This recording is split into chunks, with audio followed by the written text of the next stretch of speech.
405장 찬송하시겠습니다. 405장입니다.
묵상기도 하심으로 주일 예배를 하나님 앞에 드리시겠습니다.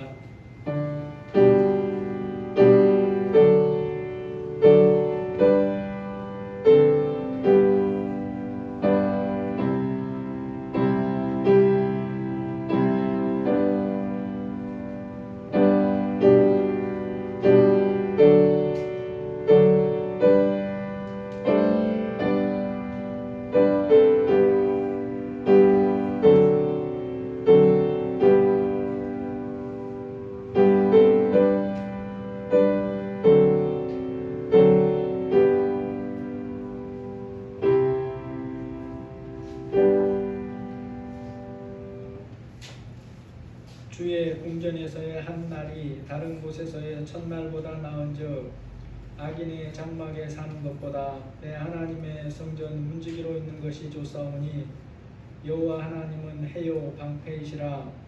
여호와께서 은혜와 영화를 주시며 정직하게 행하는 자에게 좋은 것을 아끼지 아니하실 것임이니이다.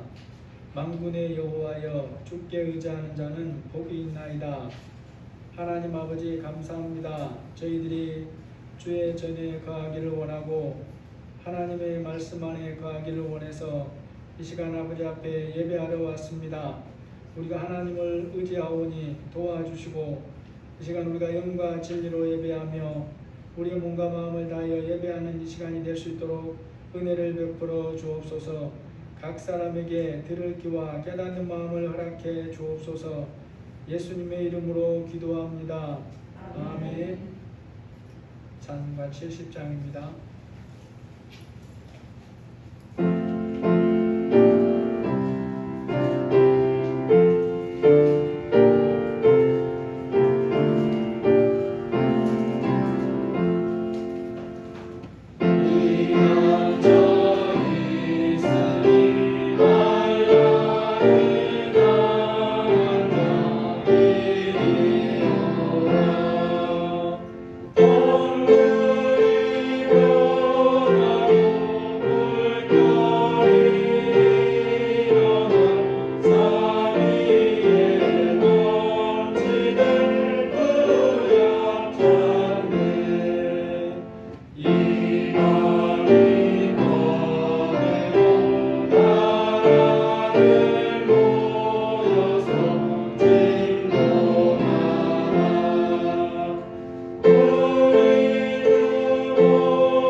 사도신경으로 신앙 고백하시겠습니다.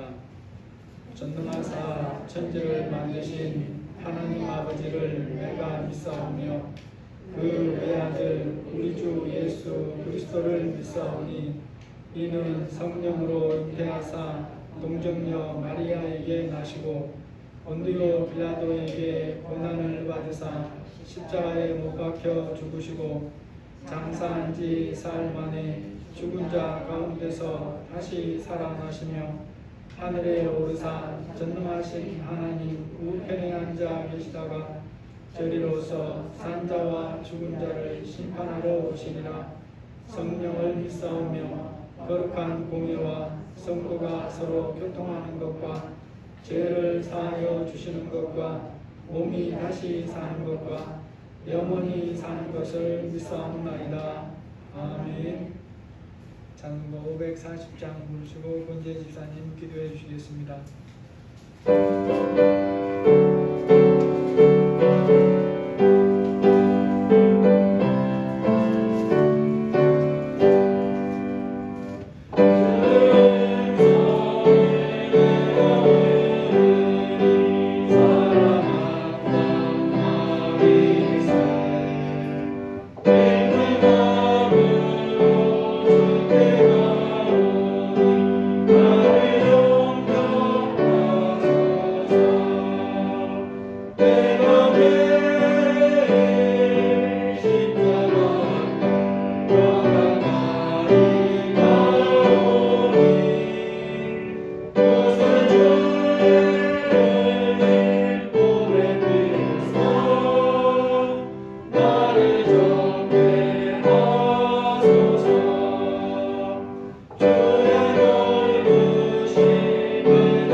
거룩하신 아버지 하나님, 기도의 자리에 서게 하시고 예배의 자리에 불러주심을 감사드립니다.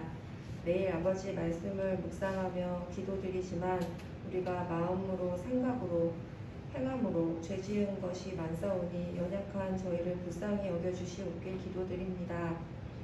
출애굽기 말씀을 통해 하나님께서 이스라엘 백성을 출애굽하게 하시고 성막 짓기의 세세한 조건부터 제사의 형식, 제사장의 옷과 반드시 행해야 할 것들 지켜 행하게 하신 것은 결국 하나님의 백성을 거룩하게 하여 거룩하신 하나님과 함께하는 것이 목적이었음을 깨달았습니다.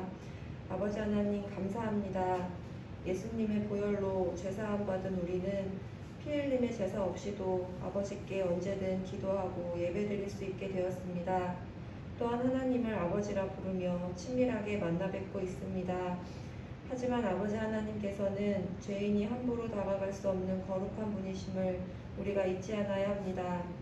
하나님을 경외하는 것이 지혜의 근본이라 하신 말씀처럼 거룩하신 하나님을 경외하는 마음으로 우리 또한 거룩한 자녀답게 살고자 노력하게 하여 주세요. 하나님의 귀한 말씀을 영의 양식으로 매일 묵상하고 기도를 통해 아버지와 교제의 시간을 내어드리며 예배를 통해 아버지를 찬양하고 영광 돌리길 원합니다. 하나님, 이 나라를 불쌍히 여겨주시고 정치, 경제, 사회, 국방 모든 영역에 하나님의 마음에 합당한 지도자들이 세워질 수 있도록 하여 주시옵길 원합니다. 백신 접종으로 감염병 관리가 새로운 국면에 접어들었는데 하나님께서 주시는 지혜로 슬기롭게 코로나 감염병의 시대를 극복해 나갈 수 있도록 인도하여 주시옵소서. 반석교회를 기억하여 주셔서 믿음이 날로 성장하는 교회, 하나님께서 귀하게 사용하시는 교회 되게 하시고 이전과 관련된 모든 부분을 세밀하게 관여하여 주셔서 하나님의 때에 잘 이전할 수 있도록 인도하여 주시옵소서. 강단에 세워주신 박형선 목사님, 우미애 사모님, 영육간에 강건케 하여 주시옵길 기도드립니다. 우리 성도들의 각 가정마다 하나님의 은혜가 충만하고 또 풍성한 은혜가 전하여지는 귀한 가정들 되게 하여 주시옵시고 함께 세워가는 흰돌교회, 수평교회, 꿈의교회, 필리핀 김재승 선교사님 기억하여 주시고 하나님께서 늘 함께하여 주시고 선하신 뜻대로 인도하여 주시길 기도드립니다. 오늘도 우리의 예배를 기쁘게 받아 주시옵시고 홀로 영광 받아 주시옵소서. 예수님의 이름으로 기도드리옵나이다. 아멘.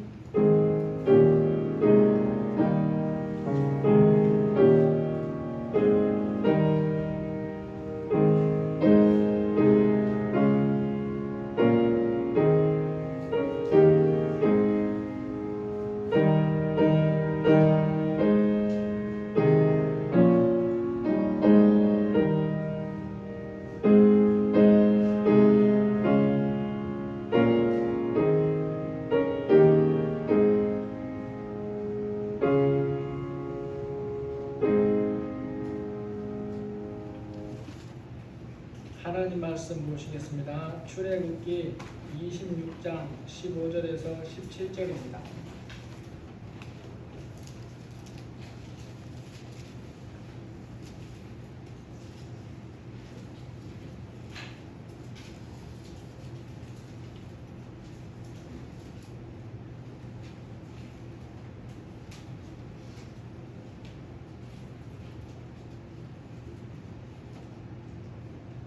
출애굽기 26장 15절에서 17절 우리 천천히 같이 읽으시겠습니다.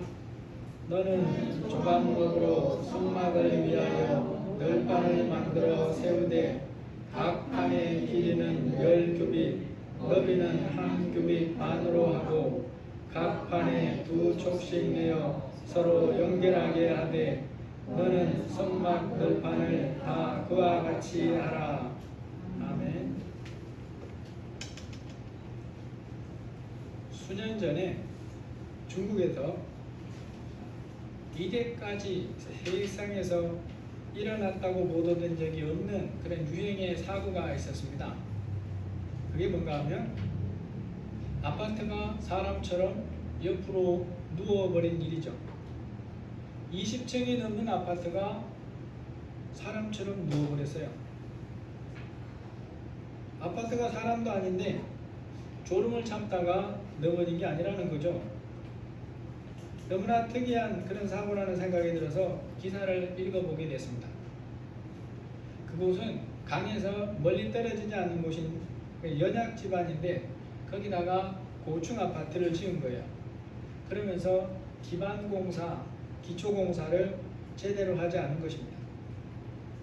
사람들이 보기에는 보이는 부분은 다른 제대로 지은 것하고 똑같습니다. 완공도 다 되었고 이제 일부 입주를 시작한 그런 시점이에요. 그런데 여름에 비가 많이 내리고 홍수철이 되니까 집안이 물러져 갖고 움직이면서 힘없이 넘어지게 된 겁니다. 사진이나 동영상에 보시면 나와 있는데 한 동 전체가 서서히 미끄러지다시피 하면서 이렇게 들어 누웠는지 눕기는 했는데 건물이 부서진 것은 보이지 않고 약간 이렇게 활처럼 휘어져 있어요. 건물이 옆으로 그렇게 눕게 되면서 뭐가 드러났을까요? 아파트를 지을 때 바닥 공사를 어떻게 했는지가 다 드러난 거예요. 그래서 그것이 세상에 동영상으로 사진으로 알려주면서 세상에 이럴 수가 있느냐, 역시 뭐답다 이러면서 온갖 그런 비웃음들이 나오게 됐습니다.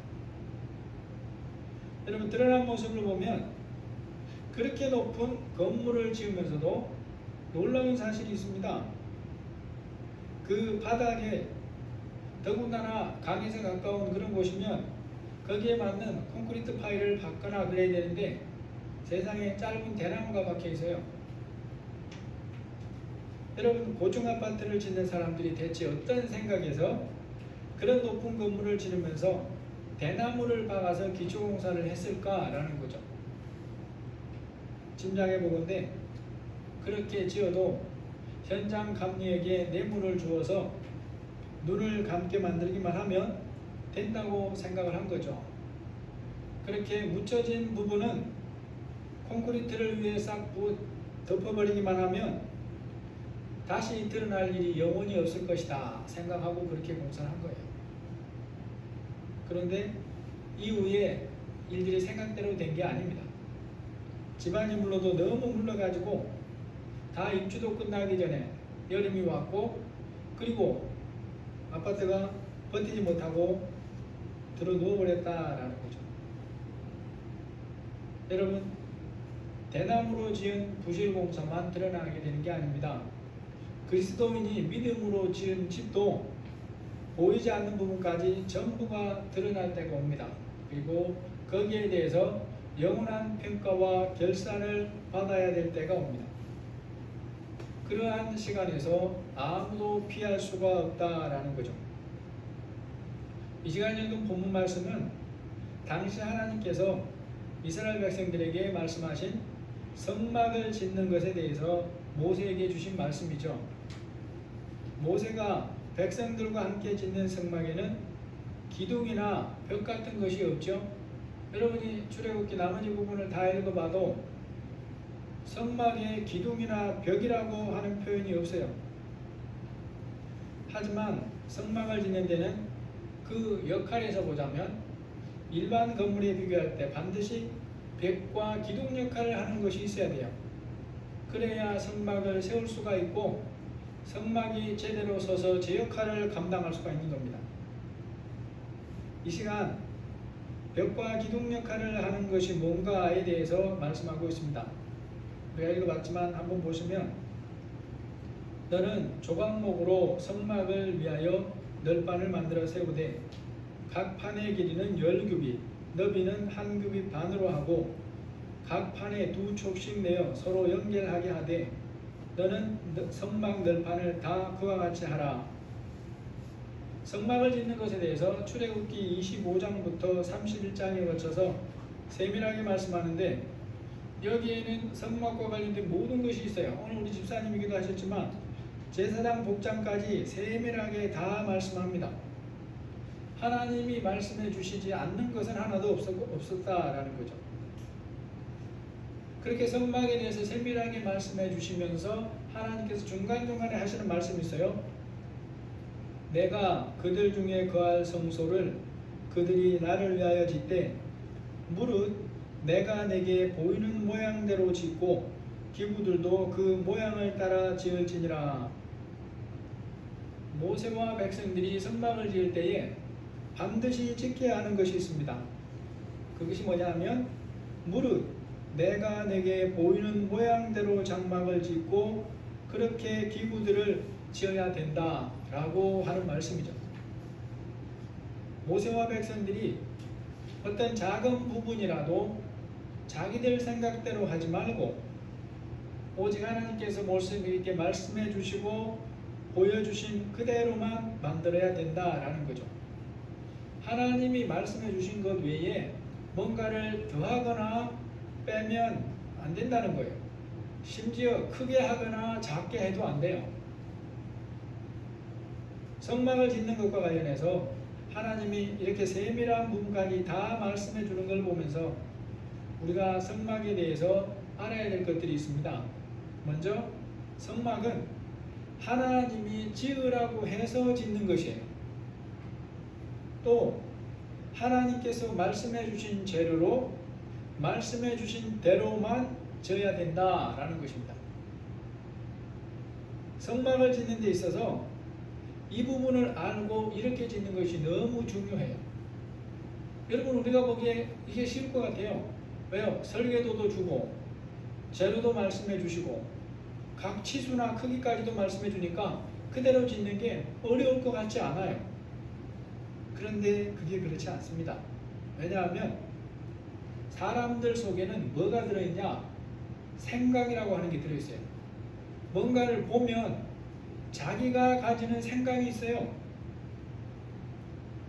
주한이가 어릴 때 장난감을 사러 갈 때 장난감 가게에 여러 개가 있어. 아빠가 여러 개를 다 사주는 게 아니야. 하나나 두 개 사주라 그랬어요. 그러면 그 중에 몇 개를 골라야 돼요? 하나나 두 개만 고르는 거야. 그때 고를 때 다른 사람은 몰라요. 왜 저걸 고르는지. 그게 누구는 알아요? 본인은 그것이 가지고 싶은 거예요. 선아가 과자를 사러 갔을 때 그가 많은 가게에 있는 걸 다 사느냐? 그렇지 않죠. 내게 허락된 것만 그 정도만 사는 거예요. 그런데 그것도 쉬운 일이 아니에요. 왜요? 내 생각이 있거든요. 이게 좋은 줄 알고 골라놨는데 이걸 먹고 싶어서 이걸 사고 싶은데 저거 보니까 저것도 사고 싶어요. 사람이 어떤 존재냐? 그런 생각이 있는 존재예요. 그래서 성막을 이렇게 지으라고 했지만 그게 쉽지 않은 게 사람은 생각을 해요. 그리고 그들 중에는 애국에서 집을 전문으로 짓던 사람들도 있어요. 그릇을 만드는 사람들도 있고 각종 가구나 이런 것들을 전문으로 만들어 오던 사람들이 같이 있어요. 그런 사람들이 성막과 거기에 있는 그런 기구들을 지을 때 어떤 생각을 하겠냐는 것입니다. 모세가 지으라고 말해주는 것에 일부러 반대하려는 생각을 가지지 않아도 자신들의 생각에 그보다 더 낫다고 생각하는 부분이 있을 수 있어요. 이게 우리의 한계입니다. 사람이기 때문에 얼마든지 그런 생각을 할 수 있어요. 내가 그릇 만드는 전문가인데 하나님이 말씀해 주시는 모세가 통해서 말씀해 주는 그릇들, 기구들 그보다 더 낫고 더 좋게 만들 수 있다는 생각이 들어요. 그럼에도 우리가 바르게 알아야 할 것이 바로 말씀이라고 하는 것입니다. 성막은 사람의 생각을 따라 짓는 게 아니라는 거예요. 성막은 오직 하나님의 말씀을 따라 하나님이 말씀해 주신 재료대로 지어야 됩니다. 그래서 사람이 보기에 그가 아무리 전문가로서 진심을 가지고 하는 말일지라도 그런 것을 따라서 조금이라도 지으면 안 된다는 거예요. 그것이 보기에 훨씬 더 화려해 보일 수 있습니다. 사람들이 훨씬 더 낫다고 다 동의하고 박수 칠 수 있어요. 하지만 그렇게 지은 것은 하나님의 성막이 아닌 것입니다. 성막을 짓는 면에 있어서 이러한 부분들이 우리에게 주는 귀한 교훈들이 있습니다. 우리는 어떤 사람들이냐? 몸의 삶으로 짓는 성막을 짓는 사람들이에요. 고린도전서 5장에 보면 1절에 만일 땅에 있는 우리의 장막집이 무너지면 하나님께서 지으신 집, 곧 손으로 지은 것이 아니요 하늘에 있는 영원한 집이 우리에게 있는 줄 아노라. 이 말씀에서 하나님의 자녀가 이 세상을 사는 동안 어떤 상태에 있는가에 대해서 비유를 합니다. 육신의 장막집에 살고 있다라고 표현하고 있어요. 이제 중요한 것은 육신의 장막집에 사는 동안 하늘에 있는 영원한 집을 지어가고 있다라는 것입니다. 이게 이제 천국에서 살 집을 짓고 있다는 말과 같아요. 성경의 다른 곳에서는 이것을 뭐라고 말하냐? 하나님 나라에서 받을 상이다라고 말합니다. 그가 이 세상에 사는 동안에 지어온 장막집이 어떠한 것이냐에 따라서 하나님의 말씀대로 지으며 살았는가에 따라서 영원한 하나님 나라에서 주시는 영원한 상이 결정되는 거예요. 영원한 상급을 누리는 삶이 또 달라진다라고 말합니다. 고린도전서 7장 12절 이하에 말씀하고 있어요. 만일 누구든지 금이나 은이나 보석이나 나무나 풀이나 집으로 이 터 위에 세우면 각 사람의 공적이 나타날 것인데 그날이 공적을 밝히리니 이는 불로 나타내고 그 불이 각 사람의 공적이 어떠한 것을 시험할 것임이라.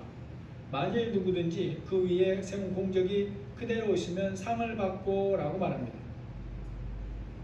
여러분, 그럼 오늘날 우리가 지어가야 할 장막집은 어떻게 지어야 하느냐라는 거죠. 뭘 알고 지어야 되냐는 것입니다. 여러분이 농협에서 벼를 수매를 할 때 반드시 맞춰야 될 기준이 있어요. 그게 뭔가 하면 습도입니다.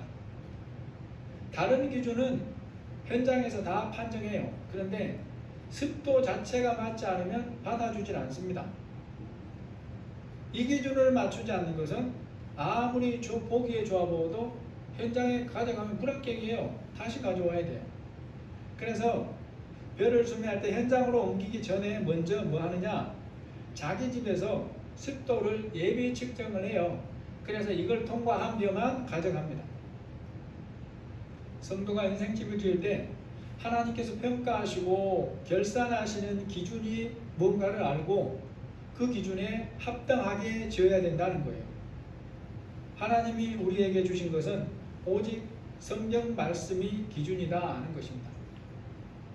여러분, 그러면 모세 당시에 백성들이 짓는 성막이나 예수님 이후에 믿는 사람들이 지어가는 인생 장막집을 어떻게 지어가야 되는가 하는 것이 분명해졌어요. 자기 생각이 들어가게 지어서는 안 된다라는 것입니다. 세상 가치관이나 사람들이 말하는 것을 일부만 따라서 지어도 안 돼요. 그것도 불합격이에요. 그러한 것을 섞어서 인생집을 짓게 되면 그게 뭐가 같으냐? 하나님이 결산하실 때에 나무나 풀이나 집으로 지은 것이 되어서 다 타버리고 없다는 거예요. 그러한 것을 섞어서 지어온 장막집은 아무리 화려해도 남는 게 하나도 없습니다. 사람이 보기에는 어마어마하게 화려할 수 있는데 하나님으로부터는 0점 판정을 받는 거예요. 이러한 말씀 앞에서 우리의 모습을 살펴보고 우리가 점검하면서 살아야 되는 것입니다. 나는 무엇으로 영원한 장막집을 짓기 위해 힘쓰고 있는가라는 거죠. 오늘 나는 나의 인생 장막집을 하나님의 말씀 안에서 또 하나님의 인도하심 뜻 안에서 지어가고 있느냐 하는 것입니다.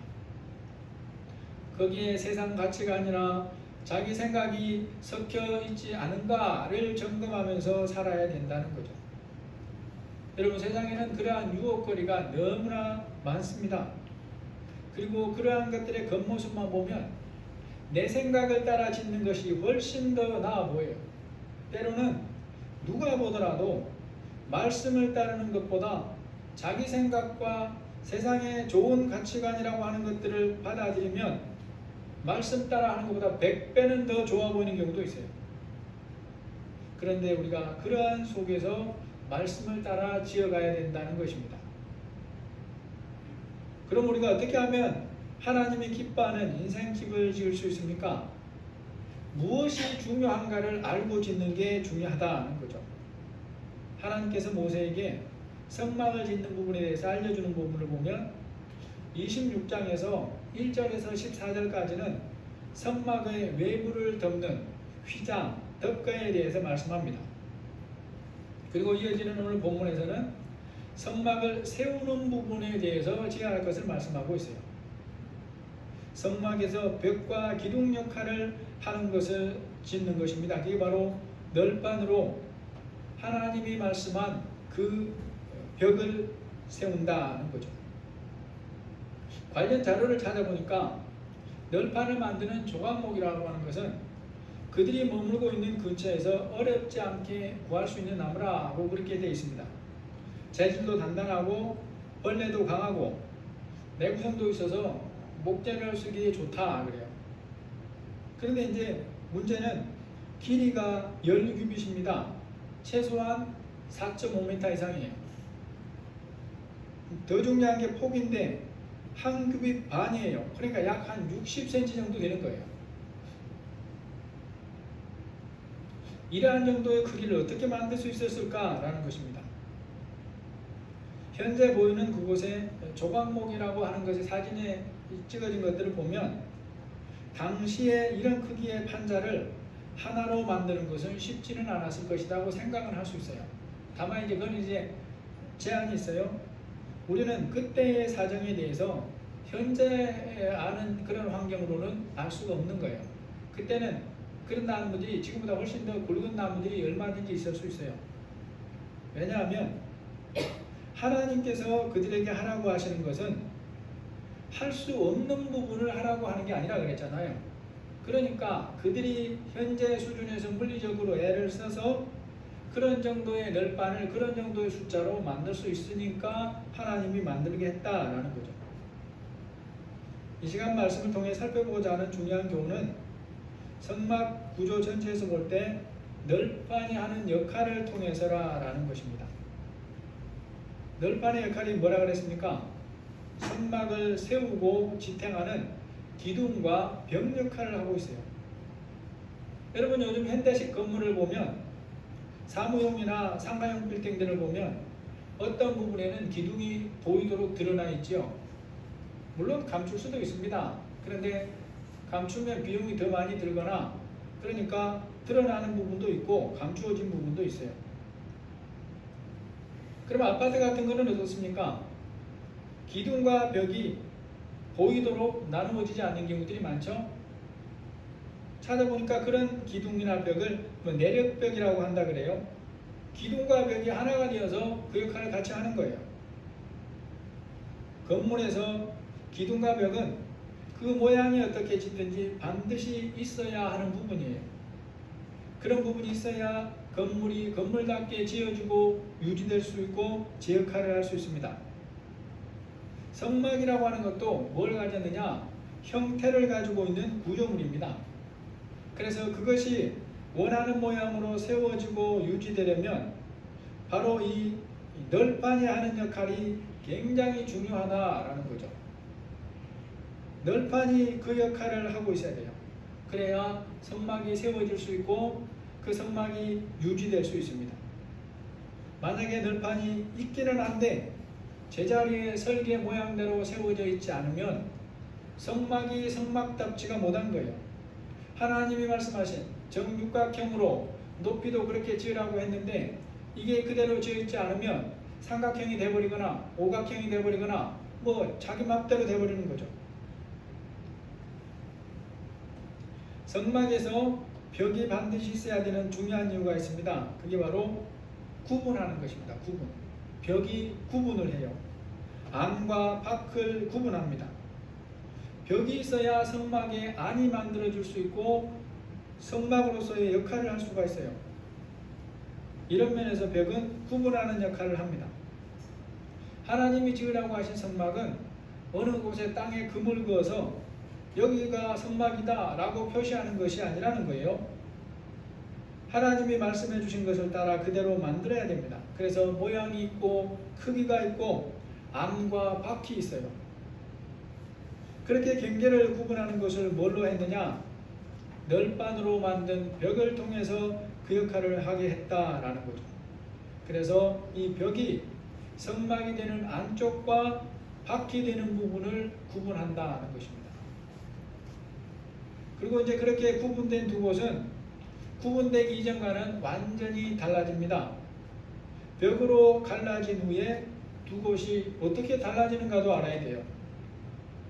여러분, 벽으로 분리된 두 곳을 거리로 계산해 보면 얼마 정도 떨어져 있습니까? 불과 20cm, 한 뼘도 안 된다 말이죠. 그러나 그 분리로 인해서 양쪽이 가지는 의미는 완전히 달라져요. 하나님이 보시는 의미는 물론이고 사람이 대우하는 의미도 전혀 달라집니다. 벽의 안쪽은 어떤 의미를 가집니까? 이스라엘 백성들에게 하나님의 임재해 계심을 상징하는 곳이 되어 세상에서 유일한 성소가 됩니다. 성전 시대에 하나님께서 받으시는 예배는 어디에서만 드려야 됩니까? 이스라엘 다른 곳이 아니라 성전에서만 예배를 드려야 돼요. 하나님이 그렇게 하려고 성전을 짓게 만든 거예요. 그래서 성전이 지어진 후에는 다른 곳에서는 하나님께 예배할 수가 없어요. 백성들이 사는 곳에서 유일하게 성전에서만 예배를 드릴 수 있고 성전에서만 하나님이 말씀해주고 그들을 만나준다 그랬어요. 그러니까 성전에서 예배드림이 없이는 하나님께 나아갈 수도 없을 뿐만 아니라 하나님의 말씀을 들을 수도 없어요. 하나님이 자기들에게 뭘 원하는지 알 수도 없단 말이죠. 벽으로 구분이 되어서 성막이 된 곳, 이전과 비교할 수 없이 중요한 곳이 되었다는 거예요. 세상에서 유일한 곳, 하나님의 임재를 상징하는 성전이 됐다는 것입니다. 여러분, 그와 반대로 널빤으로 인해서 성전, 성소, 성막 밖으로 분리된 곳은 어떤 곳이냐? 그곳은 말 그대로 아무 곳이 아닌 것이 돼요. 그곳에도 사람이나 동물이 다니고 거리도 지척이지만 영적인 면에서는 아무것도 아닌 곳이 된 거예요. 다시 말해서 이방인의 땅과 같은 곳이 됐다는 것입니다. 그렇게 벽으로 분리되어 달라진 안과 밖이 그곳에 인생집을 짓는 자들을 영적인 의미에서 어떤 자라고 말하냐? 요한복음 15장에 보시면 너무나 선명한 차이를 말해줘요. 요한복음 15장 6절에 보면 사람이 내 안에 거하지 아니하면 가지처럼 버려져 밖에 버려져 마르나니 사람들이 그것을 모아다가 불에 던져 사르느니라. 예수님께서 주님 안이 아니라 밖에 있는 사람들, 장차 하나님으로부터 어떤 심판을 받게 되는가라는 것을 마른 나뭇가지를 예로 들고 있습니다. 여러분, 농부가 유실수를 관리할 때 잎이 다 죽고 나면 정전을 하죠. 나무에서 열매를 맺지 못하거나 또는 남겨둘 필요가 없는 부분을 잘라냅니다. 그렇게 잘라낸 이후에 용도는 한 가지예요. 이곳저곳에 적당히 버려둠으로 밟히거나 그러다가 마르면 가져가서 땔감으로 떼어버립니다. 요한복음 15장 6절에서 말씀하는 버려진 나뭇가지가 바로 예수님 안에 거하지 아니하는 예수님 밖에 사는 사람들이고 그가 받을 영원한 심판이다 라는 거죠. 벽으로 분리된 성전 밖에 사는 사람이 그런 결산을 받게 된다는 거예요. 영원한 결산의 때에 영원한 형벌의 지옥불에 던져지는 그런 심판을 받는다는 것입니다. 여러분, 성막에서 널빤이 맡은 기둥과 벽 역할을 통해 오늘 우리가 삶으로 지어가는 인생집을 짓는데 적용하며 살아야 될 여러 가지 교훈들이 있습니다. 먼저 생각해 봐야 될 것이 바로 그 벽의 역할이나 이런 것들을 통해서 살펴볼 부분이 있어요. 건물을 지을 때 뭐가 있게 지어야 되냐? 벽이 있게 지어야 됩니다. 벽이 하는 기둥이 바로 안과 밖을 구분한다 그랬습니다. 그러면 구분으로 끝이냐? 그게 아니에요. 그 안에 있는 공간을 나누어서 주인이 원하는 대로 사용할 수 있게 만들어줍니다. 다른 말로 하면 안에 있는 것을 보호하는 역할을 하는 게 벽이라는 거예요. 그래서 벽은 그 맡겨진 역할 정도에 따라서 그 안에 있는 것을 보호할 수 있을 정도로 튼튼해야 된다라는 것입니다. 여러분, 건물을 다 지었는데 벽이 종으로 되어 있으면, 종이로 되어 있으면 어떻겠습니까? 그 안에 있는 것을 주인이 원하는 만큼 보호할 수 있습니까? 보호를 못하는 거예요. 그런데 사람이 보기에는 이게 벽처럼 보여요. 왜요? 종이로 가려도 적당한 거리에서 보면 벽처럼 보이는 거예요.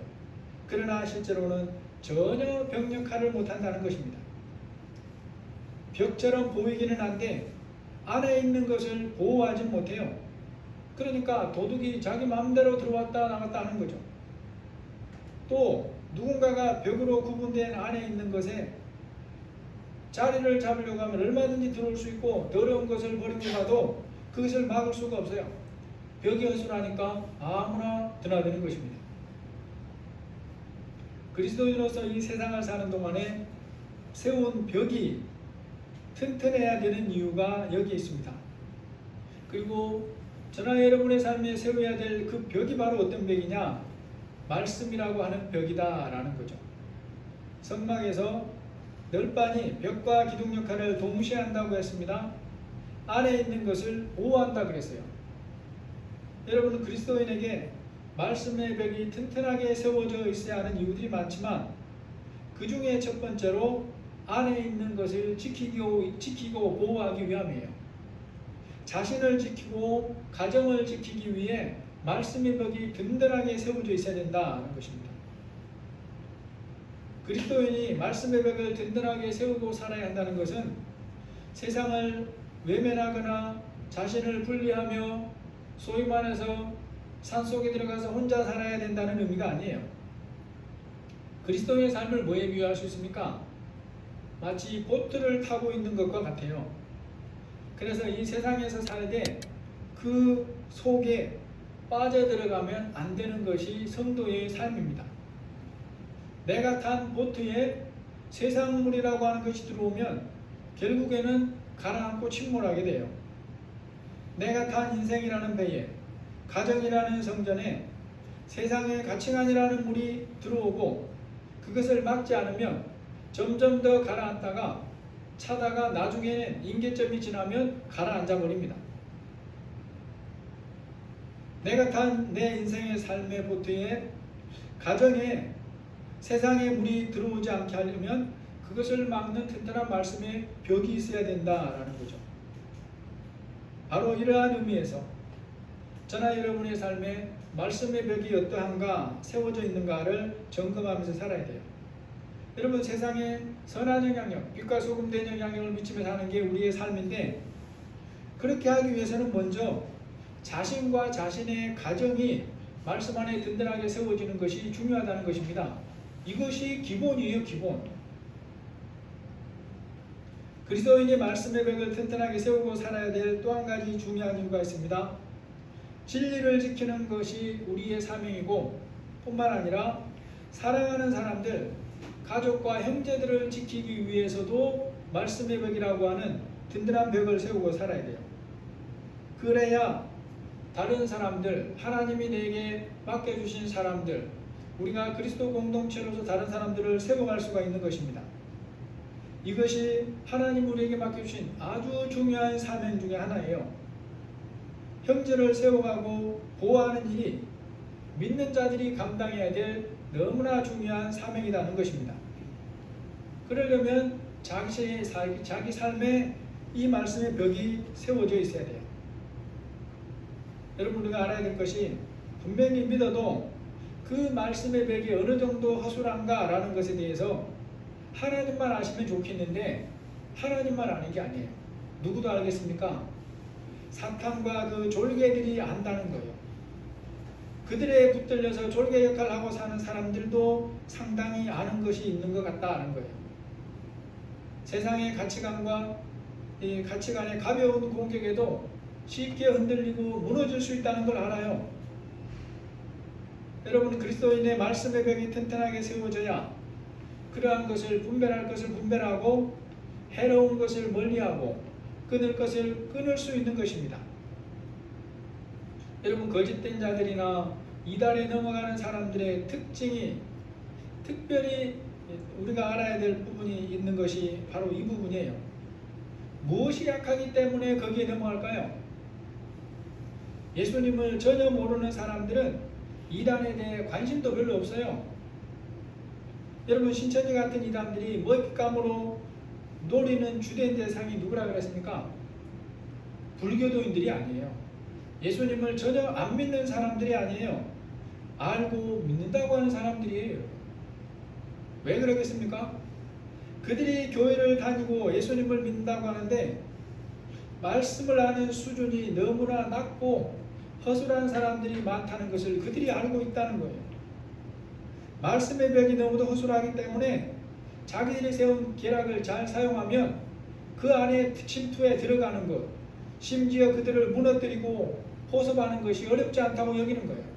지금 그렇게 해서 넘어간 사람이 지난번 대구 사건으로 인해 드러난 것만 아마 30만 명 정도가 되고, 그 중에 다시 나온 사람들이 얼마인지 모르지만 어떤 통계 보면 절반 정도 된다고 얘기를 해요.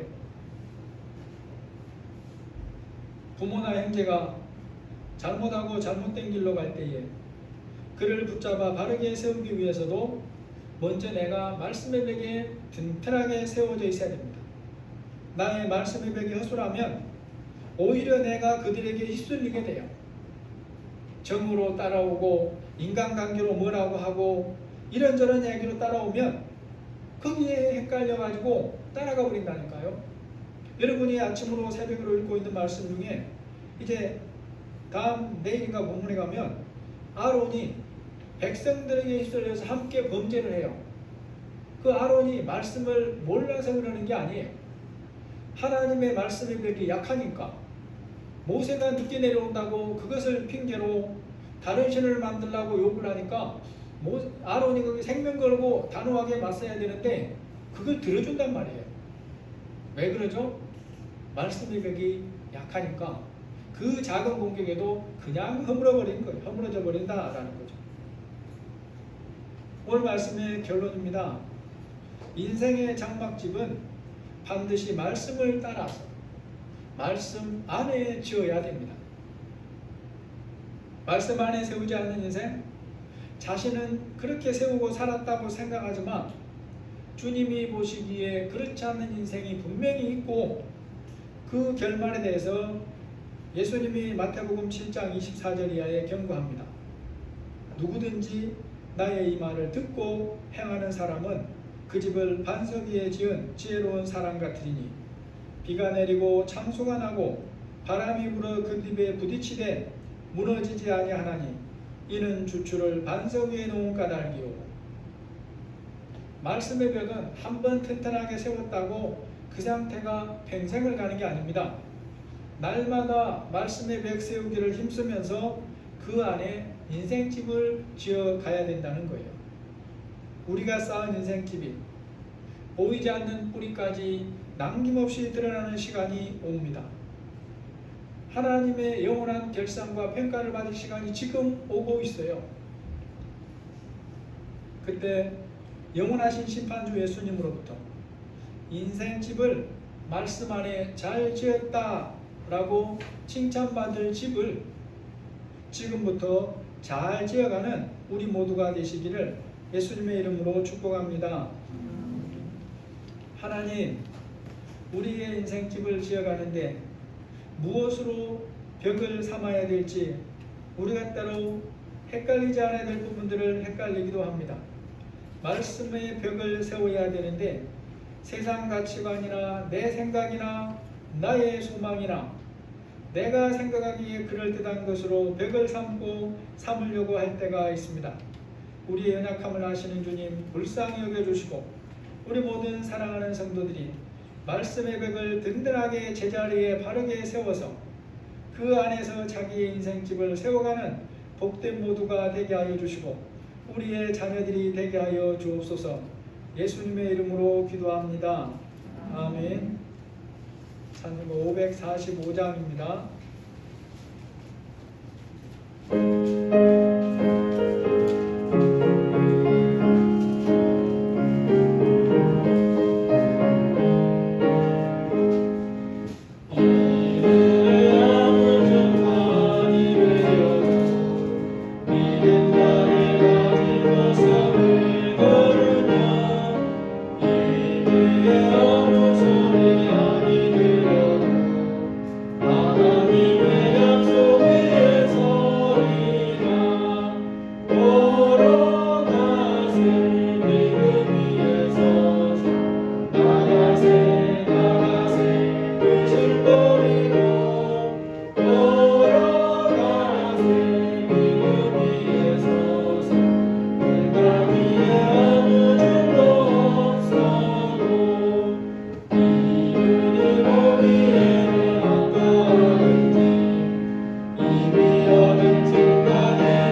저희들 지난 한 주간도 지켜주시고 또 하나님께서 보호하여 주시는 가운데 살게 하시니 감사합니다.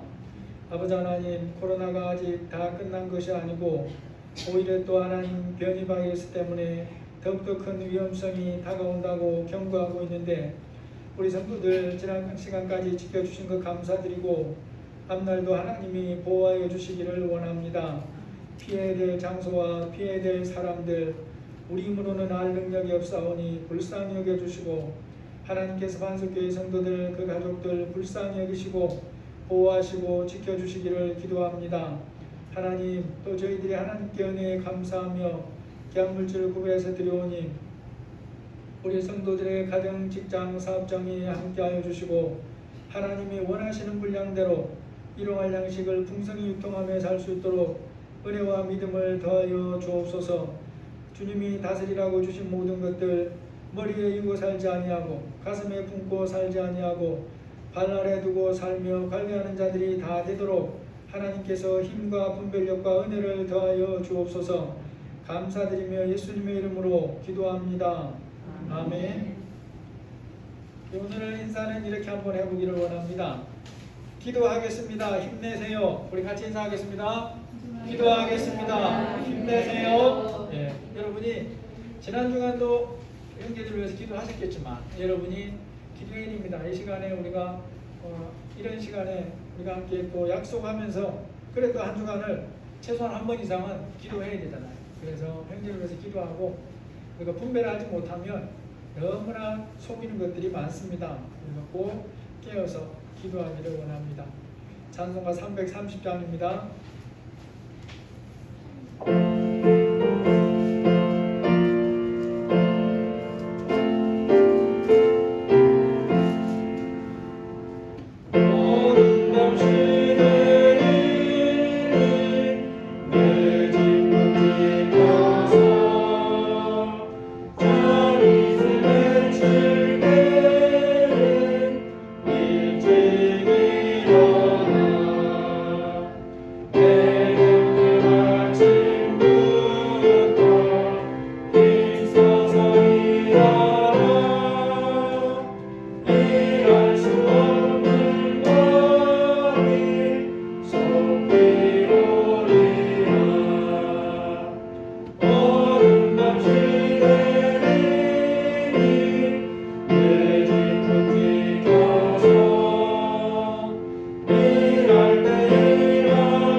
이제는 우리 주 예수 그리스도의 은혜와 하나님의 사랑하심과 성령의 인도하시고 교통하시고 보호하시는 은혜가 하나님의 말씀의 벽을 든든하게 세워서 인생을 그 벽으로 하나님 말씀의 벽으로 지키며 또 그 안에서 감당할 사명들을 감당하기 원하는 형제를 세워가고 부모 형제를 세워가는 사명을 감당하기 원하는 우리 모든 성도들 위해 지금부터 영원토록 함께 계실지어다.